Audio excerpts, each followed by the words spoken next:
Ang pag-uusapan natin ngayon is mga chismosa. Iba't ibang uri ng chismosa. Lahat naman siguro tayo is may mga kapitbahay na chismosa.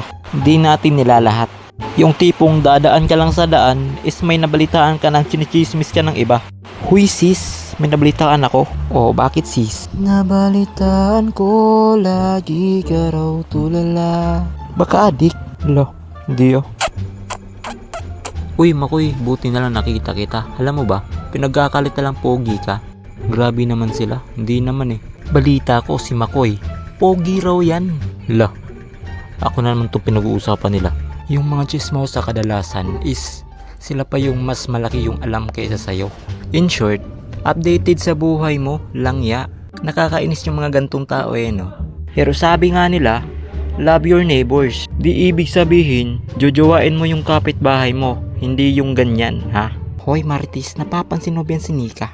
Parang tumataba. Di kaya yan buntis? Oo nga no, di kaya tama ka. Hoy, ang aga pa dyan, nagchichismisan kayo sa labas ng bahay ko, langya.